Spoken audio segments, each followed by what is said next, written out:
All right. Let's get this out of the way first. The thoughts, views, and opinions expressed on Tailboard Talks Firefighter podcast are solely those of the speakers, guests, and host, and do not in any way represent the thoughts or views or opinions of any other employer, partnership, or sponsor. The material and information in this podcast is for general information purposes only and should be used at the listener's discretion. What's up, everybody? Welcome back to the show. My name's Chris. I'm your host. Fourth shift firefighter, Tailboard Talks podcast. We're in the garage and I just finished a workout. Last couple ones, I've been recording these before I work out, but I need to get going today, so I'm doing it after. So as soon as I could possibly catch my breath and turn off the fan, because it's like a million degrees outside, I did. So let's talk a little bit. First things first, if you guys dig what I'm doing or liked any of the podcasts or any of the clips I put up on Instagram, show me your support. Go on the Fourth Shift Firefighter website, number 4th, fourthshiftfirefighter.com, and you can do the Buy Me a Coffee button. It's just easy way to donate to the show. Say, hey, thanks. This is pretty cool. Aside from that, you can go check out my affiliates. I do get a cut off them. Every sale that goes through the website or uses my code that I have on my website, it's giving me a little cut. My two big ones right now are Rescue One CBD, which is 0.000 THC, safe for the job, so you can take your CBD for all of its benefits, but have no worries about failing a drug test. And then the second one is Fourth Frontier, maker of the X2 heart rate monitoring strap. It's a chest heart rate monitoring strap, which I like, so there's nothing on your wrists to get dinged up. But it also gives you lead to EKG, so all the normal metrics, plus lead to EKG, which is, I think, pretty cool. You can look back over your workout, or if you wear it on shift, you can watch when the tones come in and watch lead 2 jump up big time at an alarming rate. Those are my two big ones. So go check out the website and booyah. Now, today's workout, I'm just going to talk quickly about this because it's an issue that plagues many of us. I have this monster knot in my back, and it's like the in your shoulder blade one that when you stretch right, you can feel it go up to your neck and like up to your eye almost. I think I got it because we just got done with camping for a week out in Door County. So sleeping in the camper, which is fine, but then the kids come in and then drive hours and hours and hours while we're out there, and then a long drive back, towing the camper on the way back. And it just felt it creep and like tighten up over the course of the trip, and then big time on the way home. So I want to go over that because I approach these things a little bit differently. Now, it feels good to stretch in general, right? They can do a cross-body stretch or like the prisoner position stretch or the bully position with your neck. And that feels good, but it doesn't really do much to alleviate it. You can go get a massage. You can use like the massage gun. You can use a foam roller, but it's difficult to really get rid of that specific knot, right? A long time ago, years and years and years ago, we went to a seminar, and this lady, Sue Falsoni, was talking, and she was talking about when you foam roll and you feel like a hot spot, like a knot that you're rolling over, like what is that? And she did a good job like dispelling myths of what knots are. And she basically said like, well, we don't really know. It could be a chemical imbalance in the muscle tissue. She was throwing around like hyaluronic acid and stuff like that, but we're not sure. What we do know is that muscles get tight, for lack of a better word, because they're compensating for something else. So if your posture is bad and you're stretching out your back, it doesn't let you stretch too much further, so it locks down, so you can't like hurt any other structures in your body, blah, blah, blah. So it's a protective mechanism, right? So no doubt my posture was bad, sleeping and driving and towing the camper and all that stuff, no doubt. So something else locked up to protect me from getting any worse. So what I do in these circumstances, and what I advocate people do, is to use the muscle that's giving you the most grief. Like use the area that hurts. So it's between my shoulder blades. So today I did deadlifts and some push-ups and some rows and some shoulder exercises to get everything around there moving as good as it can. So hopefully whatever's supposed to be doing this job can get doing it again, and then that thing can relax and move on. Typically, even if you do like manual resisted neck stuff with a band or with a partner or with like the iron neck thing or the old leather mankind mask, something to work the area a little bit can go a long way with getting rid of knots and stuff like that. So avoid like sitting in it, right? Sitting in your pain and like trying to avoid it and not moving is going to make it worse because it's going to let that thing grab on for dear life. Like it's going to think it still needs to protect you. But getting everything else moving will signal that like, okay, you can let go. Like everything else is working. The thing that's supposed to be doing its job is doing it. Let go a little bit. Stop being such a pain in my neck. Quite literally. Today's workout, I did steal a little bit from Nate Palin. And any given day, He's got a company over there. If you don't know who Nate Palin is, go check him out. Pretty awesome guy to know and to be aware of. He specializes in training warfighters, which I am not. I don't have a Punisher skull on my truck. I do have a truck. I'm not a warfighter.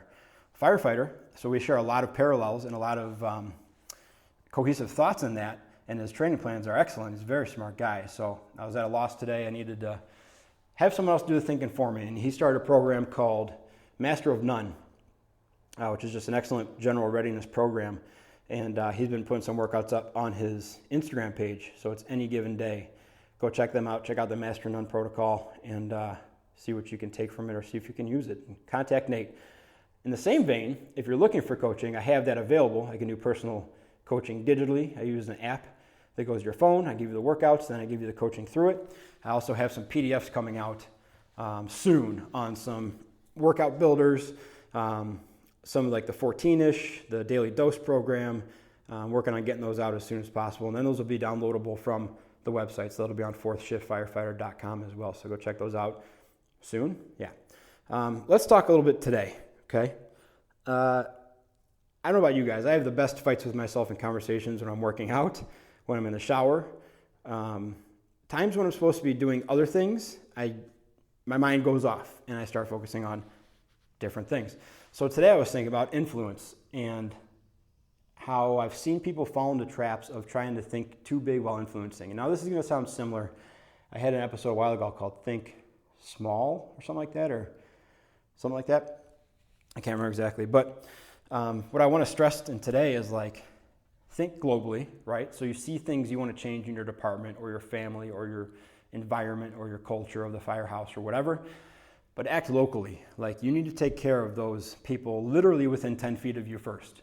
And if you fail to do that, if you can't take care of the people within 10 feet of you, meaning at the table, in the rig, like your crew and the people who are immediately impacted by you, if you can't take care of them first, you're going to suffer as you try to widen that horizon or widen that scope of influence, the sphere of influence, right? That's also going to give you a great sniff test of like, if what you're proclaiming is worth it or not.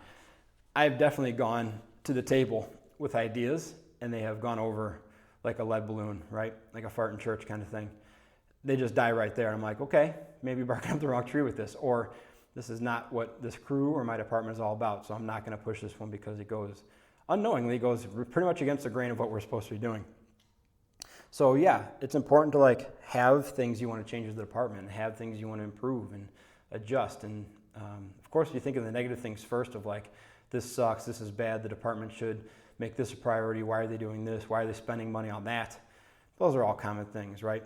I can tell you that despite the large amount of hatred for administration in various departments, I'm not speaking for mine, of course there's people that don't like my administration and mine, but in general, there seems to be like an us versus them kind of thing with administration, and it's warranted on both sides. I get it. We're not getting in that argument now. I will tell you that most administrations, regardless of your opinion of them, if at least you come with a problem and most of a solution, even half of a solution, they'll hear you out and they'll give you an audience, right? And they'll give you the benefit of the doubt that at least you did the work to come up with a half-brain solution. He needs to work on it. We're not going to take it over as our fight because it's his problem. He sees the need for it. But at least we can know that he's actually putting work into this. Without that, I mean, you're just shouting into the void, right? And you quickly become one of those old guys that just like is really good at picking out the faults and stuff. But that's pretty much where it ends. And just coincidentally, this may have factored into what I was thinking about, was Paul Coombs, ever heard of him, has just put out a cartoon yesterday or today, I think yesterday, about like how you act talking about the department when the chief's not around versus when he is around, right? And it's this loudmouth, like yelling through a tuba basically, and this and that, and everything's wrong. And then the chief comes around and he's just the angel face kind of fella. So that's absolutely a real thing, right? But anyways, back to the point. Take care of your people first. I can tell you that in the strength and conditioning world, in the firefighting leadership world and all that, I've met people who you think got it all going on, right? And they've written books, or they've spoken at these massive seminars, or they profess themselves as these figureheads, right? And then you talk to the people in the department and they're like, yeah, that's not for us, that's for everybody else. Like they don't do any of that crap by us because we wouldn't put up with it because we know who that person is, right? It's pretty funny. And it's also pretty sad because it gives you a little bit of false hope of like, maybe this person's full of it. Maybe this stuff doesn't work and they don't know because they never actually tried, and they're just hoping to get away with like telling the one-off people they'll never see them again. And then if those people take it back and it doesn't work, well, it's because you don't have that leader and that person in your department and you just implemented it wrong, right? So it's a scary thing. And I have those thoughts about this too of like, am I doing enough in my own department to have this voice to tell other people what to do? And I can tell you that it's a long process to feel okay with doing that, and I'm working on it. We've talked about things on this podcast that I've done wrong a lot, or I'm working on or trying to figure out, or I haven't even come in contact with, and I'm trying to figure out how to like pre-plan the situation. Don't let that stop you from trying to positively impact the people around you, right? If you wait until the world tells you that you're ready to give advice to one person, then you're never going to give it, right? You're only going to know that you're ready to give that advice and you start doing it on a small scale. And then hopefully, if people say there's some validity to it, or you have the right message, or you're presenting it the right way, then you can grow that sphere, right? But remember, and this is just the Joe Galley thing, just because he's a political dude, that makes me always think of it is think globally, act locally, right? Think of the changes you want to see and the things you want to accomplish, and then try your best to impart those with the people within 10 feet of you. And that'll let you know if it's possible, if it's feasible, if it's dumb, if it's doable, if there's been a need for it the whole time and just nobody's tried, right? Or if somebody did try this, you'll hear about that too. Like somebody tried this 10 years ago, it didn't work because of this, this, and this. Well, good, now you know what to do and what not to do, right? But do it with yours first. And this goes with like parenting too. I can say, oh, kids these days should be this or that, or they're soft, or don't know how to use skills, or whatever. Well, it's up to me to make sure that Nathan and Sawyer are learning those things that I consider that everybody else doesn't have. If not, what am I doing, right? I'm just professing things that I don't actually believe in. I'm just creating problems. And so that's where you get into the point of like, yeah, everybody can find problems. That's literally our job, is to find problems. Going out to situations and telling people what's wrong with that situation or that person or that thing or where the disaster is literally what we get paid for. Anybody can do that, right? That's the loud part. The quiet part is usually like, well, how do I solve this problem? Or like, what are we actually going to do? Because that takes a lot of time and a lot of effort and a lot of unrecognized effort. And like, yeah, the fire service is overweight. Got it. Understood. The fire service has a lack of mechanical ability. Copy. Got it. No problem. Now what? Right? Now what? If I go out and I put on a fire service fitness class and I say I have a minimum of 1,000 people or else I'm not putting this on, that means that the 25 people who might want to go are never going to get it.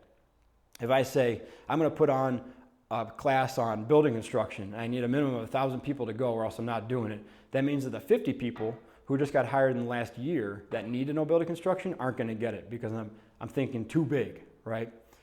The hard work comes every day, day in and day out.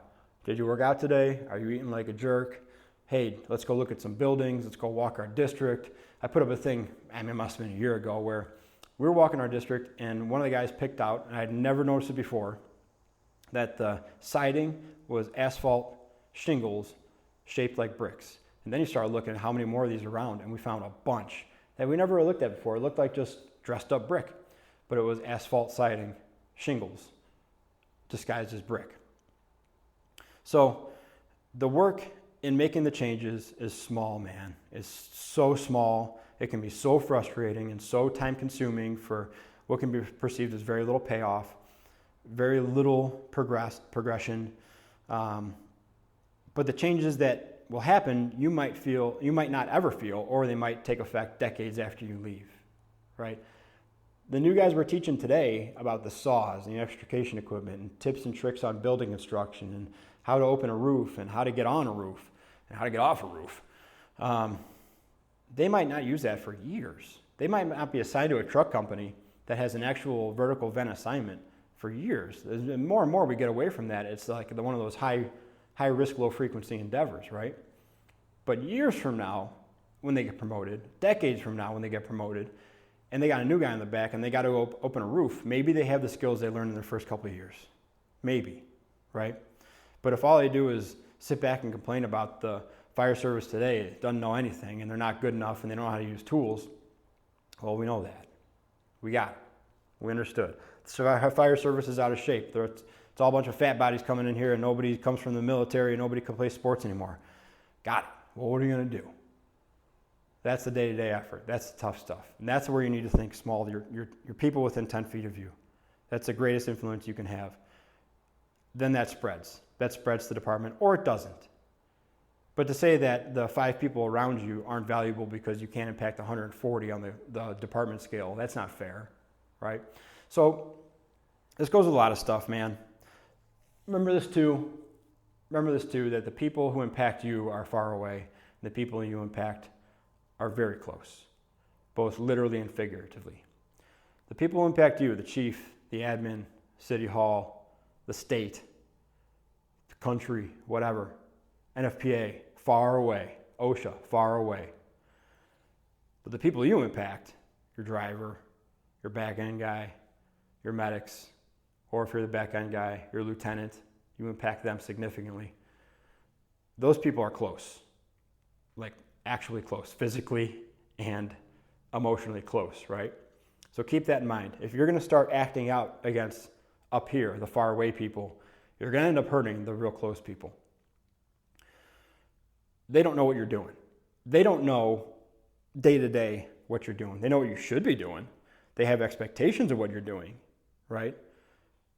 But they don't know what you're doing. If you think that any ground level activity that you're going to spite them with is making it back to them, you're misguided.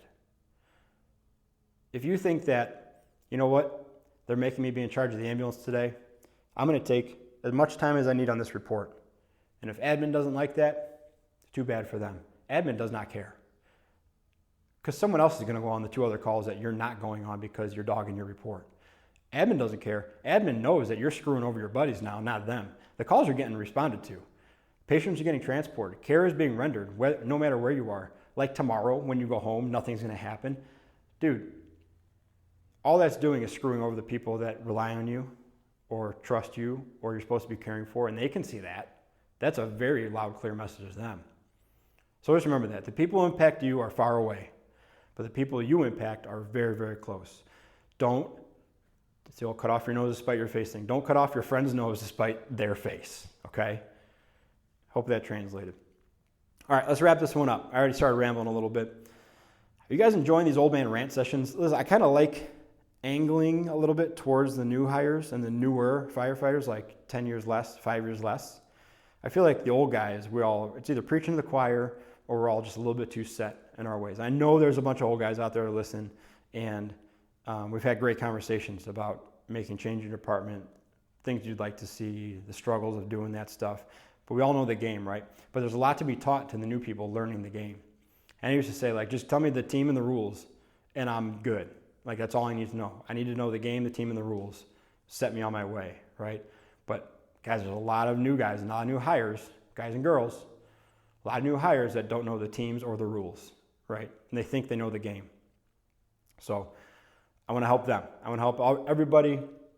I hope you'll keep growing with me and checking out the 4-shift firefighter thing. I'm trying to grow here. Got any questions? Go on the website. Hit me on Instagram, 4shiftfirefighter.com or at 4shiftfirefighter. We're going to keep doing these things. I dig it. Podcast comes out weekly. I'm sure I'll have something else next week. 4th of July is tomorrow. Happy 4th of July. Happy 4th of July, Independence Day. I'm going to get Nathan some candy at the parade. All right, guys. Thanks for hanging out. Keep on working on being more capable and durable on the job and away from it. Talk to you soon. Be a 4th shift firefighter. See ya.